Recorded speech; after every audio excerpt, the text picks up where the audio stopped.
Bonjour à tous. Dans cette capsule, nous allons travailler les systèmes d'inéquations et leur représentation graphique. Premièrement, qu'est-ce qu'un système d'inéquations? Un système d'inéquations est un ensemble d'au moins deux inéquations issues d'une même situation en utilisant les mêmes variables. Donc, on va aller chercher deux ou plus de deux inéquations à l'aide d'une situation. L'ensemble solution d'un système d'inéquations est l'ensemble de tous les couples XY qui vérifient toutes les inéquations du système. Et dernièrement, la représentation graphique de l'ensemble solution est la région commune à tous les demi-plans définis par les inéquations. On va donc voir des exemples pour nous aider à comprendre davantage ce que ça veut dire. Dans l'exemple 1, on demande de représenter le système d'inéquations suivant dans le plan cartésien. On a la première inéquation, y plus petit que x plus 1, et la deuxième, y plus grand ou égal à moins 3x sur 2 plus 6.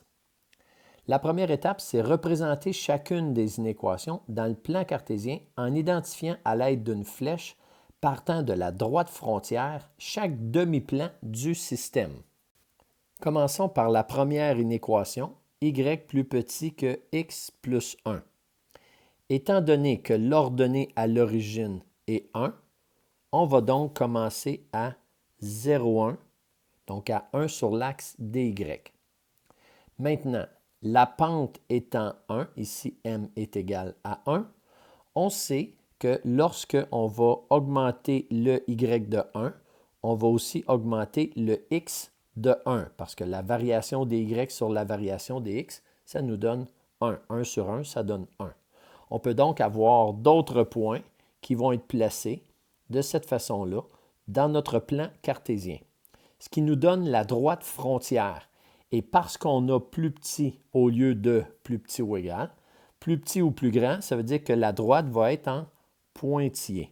Donc, on va venir tracer des pointillés sur la droite frontière.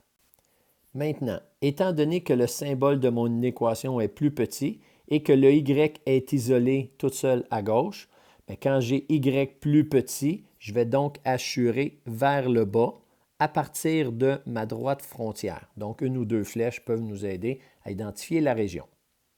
On s'attaque maintenant à la deuxième inéquation. Y plus grand ou égal à moins 3x sur 2 plus 6. On va donc débuter à 6 sur l'axe dy parce que l'ordonnée à l'origine est 6. On débute au couple 0,6. Étant donné que la pente est égale à moins 3,5, donc à chaque variation de 3 en y vers le bas, on va avoir une augmentation en x de 2.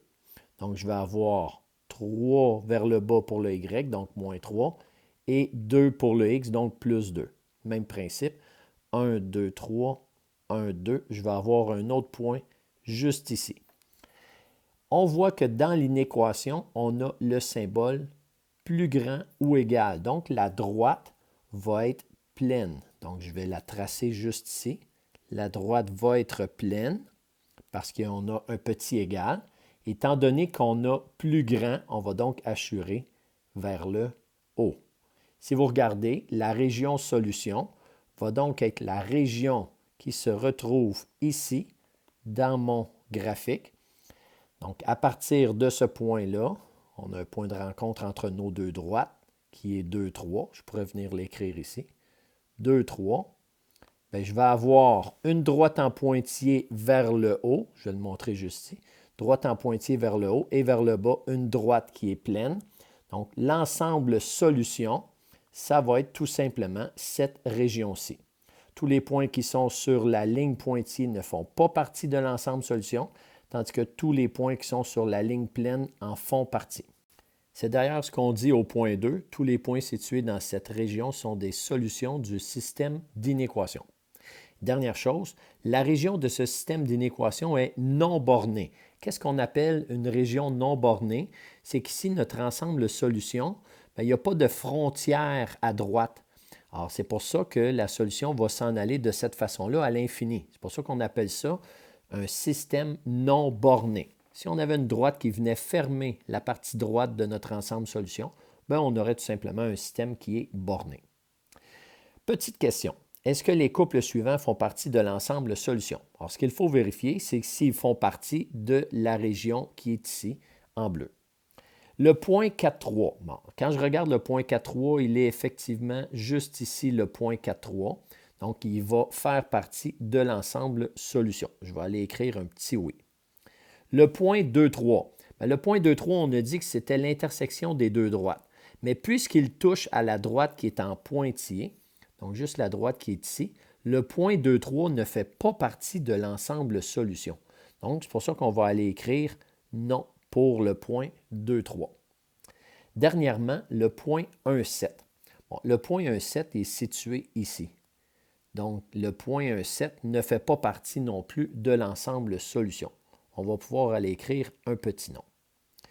Une autre façon de vérifier si un point fait partie de l'ensemble solution, c'est de vérifier s'il respecte toutes les inéquations. Donc, si je remplace le x par 4 et le y par 3 dans la première inéquation, et aussi la même chose dans la deuxième inéquation, bien, si le point fait partie de l'ensemble solution, ça veut dire qu'il va respecter les deux inéquations. On va aller vérifier ça avec la première.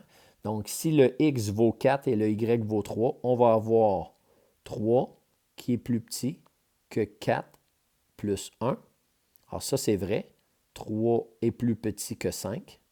Alors la première inéquation est respectée avec le couple 4, 3. Et dans la deuxième, on aurait 3. Est-ce que c'est plus grand ou égal à moins 3 fois 4? Donc ça veut dire moins 12.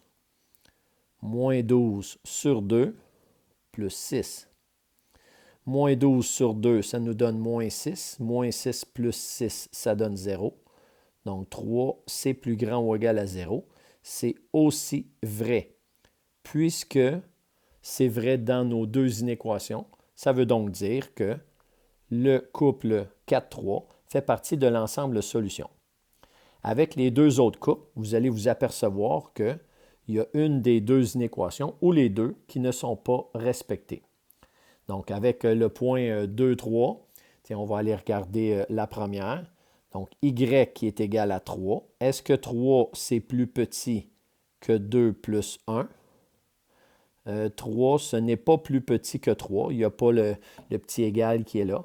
Donc, déjà ici, on a quelque chose qui est faux. Alors, c'est pour ça que juste une des deux inéquations qui n'est pas respectée, le point ne fait pas partie de l'ensemble solution. C'est la même chose pour le dernier. C'était la première inéquation qui n'était pas respectée. Donc, 7 plus petit que 1 plus 1. Donc, 7 qui n'est pas plus petit que 2. Alors, étant donné que ça, c'est faux, bien, l'inéquation, l'ensemble solution ne contient pas le point 1,7. Exemple 2. Représente le système d'inéquations suivant dans le plan cartésien. Bon, ici, on a trois inéquations. La première, x plus grand ou égal à moins 4. La deuxième inéquation, y plus petit ou égal à moins 1. Et la troisième, x moins 2y plus petit ou égal à 8. Dans un premier temps, on va représenter chacune des inéquations dans le plan cartésien.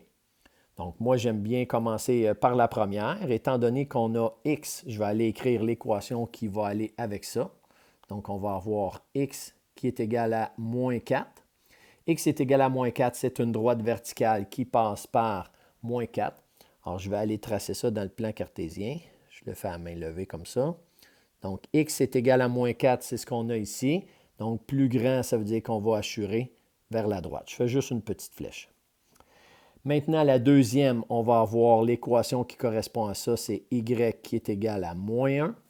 Y est égal à moins 1, c'est une droite horizontale qui passe par moins 1. Je vais venir la tracer ici, à main levée. Donc, y est égal à moins 1, c'est juste là. Et étant donné qu'on a plus petit, donc ça va être en dessous de cette droite. Donc, je vais venir tracer une petite flèche seulement, en dessous de la droite. Maintenant, la troisième inéquation, je vais écrire l'équation qui correspond. Donc, ça fait x moins 2y qui est égal à 8. Personnellement, j'aime bien aller isoler le y puis représenter la droite à l'aide de la forme fonctionnelle y est égal à mx plus b. Donc, c'est ce que je vais faire. Je vais isoler le y dans ce cas-ci. on va donc avoir x moins 8. Donc, le 8 qui est à droite du symbole d'égalité, je l'envoie à gauche. Il était positif à droite, il s'en va à gauche, il est négatif.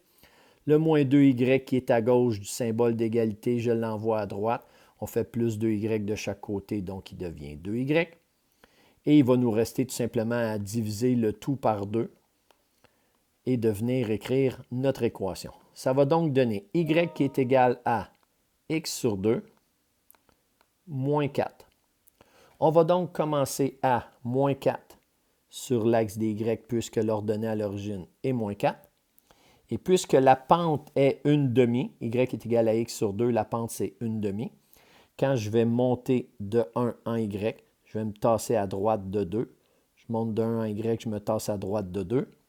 Alors, je vais pouvoir venir tracer ma droite. Puisque toutes les inéquations contiennent le petit égal, je vais donc avoir toutes des droites qui sont pleines. Maintenant, pour déterminer quelle région on va assurer à partir de la droite frontière qui est ici, on va prendre un point témoin puisque le y n'est pas isolé tout seul à gauche. Une autre façon de trouver la direction là, pour tracer notre région. Alors, on va prendre le point 0, 0. Pourquoi le point 0, 0? C'est un point qui est facile à remplacer à l'intérieur de l'inéquation. En remplaçant le point 0, 0 dans notre inéquation, je vais juste le faire ici, on va obtenir 0 moins 2 fois 0, on sait qu'il donne 0. Est-ce que ça, c'est plus petit ou égal à 8? On va donc obtenir 0 plus petit ou égal à 8. On s'aperçoit que c'est vrai. Et si c'est vrai, ça veut donc dire que le point 0, 0 fait partie de l'ensemble solution. À partir de la droite frontière, on doit donc assurer vers le point 0, 0. Donc, à l'aide des trois droites frontières, on est capable d'aller identifier l'ensemble solution qui va être notre région et on obtient la région qui est juste ici. Alors, je pourrais aller replacer dans la partie de droite ce que j'ai obtenu, on appelle ça éventuellement un polygone de contrainte. Donc, je pourrais aller tracer la région solution dans la partie de droite. Il arrive aussi que le système d'inéquation n'ait pas de solution.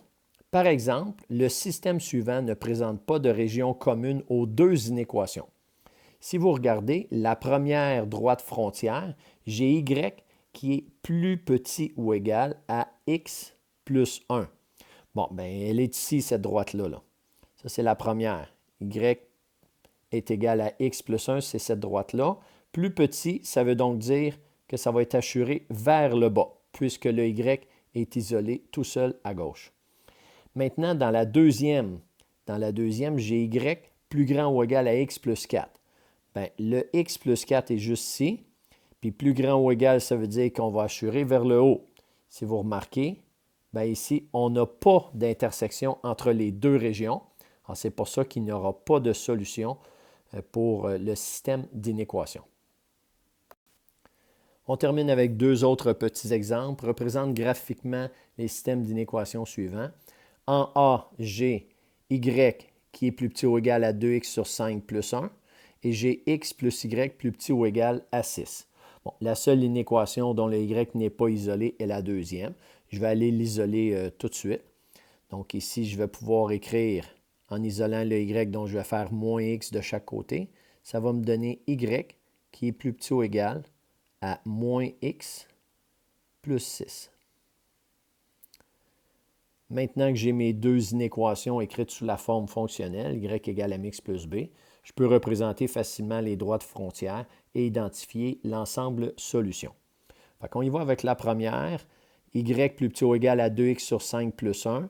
On va donc débuter à 1 sur l'axe des y. Et lorsque je monte de 2, je me tasse de 5 à droite. Donc ça va être ma première droite. Alors, je vais la tracer.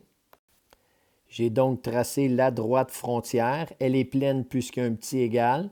J'ai identifié la première inéquation avec un petit 1. Donc, j'identifie la première droite frontière avec un petit 1. Maintenant, il me reste juste à identifier la région. Puisque c'est plus petit ou égal, on va assurer vers le bas. Je mets juste une petite flèche. Maintenant, on va aller représenter la deuxième inéquation par une droite frontière. L'ordonnée à l'origine est 6. J'ai débuté sur l'axe des y à 6. La pente, c'est moins 1. Donc, quand je descends de 1, je me tasse de 1 vers la droite. Je descends de 1, je me tasse de 1 vers la droite. Je suis donc rendu au point 6, 0, étant donné que j'avais commencé à 0,6. Je peux tracer ma droite frontière. Maintenant, plus petit ou égal, on va donc aller hachurer vers le bas. Donc, mon ensemble solution, je vais venir le placer en bleu, est juste ici. Donc, ça va me donner une région qui est non bornée. Pour le B, on va avoir x plus petit que 5, ça va être une droite en pointillé. Et à chaque fois que j'ai x égale, ça va être une droite verticale. Et la deuxième inéquation, moins 3x plus 4y plus grand ou égal à 12. On va donc commencer à aller isoler le y dans la deuxième inéquation. Pour l'isoler, je peux tout de suite isoler le terme qui contient le y à gauche. Donc, je vais avoir 4y qui va être plus grand ou égal. On va faire plus 3x de chaque côté. Donc, je vais avoir 3x plus 12. Et en divisant par 4 de chaque côté, on va avoir y plus grand ou égal à 3x sur 4. Et 12 divisé par 4, ça donne 3. Donc, ça va être 3x sur 4 plus 3. On va aller représenter x plus petit que 5. Donc, ça va être une droite en pointillé qui passe par x égale à 5. Étant donné que c'est plus petit ou égal, ça va être hachuré vers la gauche. Quand c'est x égale à 5, plus petit c'est vers la gauche, plus grand c'est vers la droite. Deuxième inéquation, ici je vais l'identifier ma première. Même chose ici, première inéquation. Deuxième inéquation que je vais aller représenter, j'ai ordonné à l'origine qui est 3. On va commencer à 3 sur l'axe des Y. Maintenant, la pente, c'est 3/4. Quand je vais monter de 3, je vais me tasser de 4. 1, 2, 3, 4. Et je vais pouvoir tracer ma droite de cette façon-là. Je vais l'identifier avec un petit 2. Et maintenant, vu que j'ai Y, regardez bien le symbole, quand on a Y qui est tout seul à gauche, j'ai le symbole plus grand ou égal, ça veut dire que je vais hachurer vers le haut. Donc, hachurer vers le haut, ça va être comme ça. Donc, je vais replacer une petite flèche ici. Je vais identifier mon ensemble solution. Ça va être la région qui est là. Alors, voilà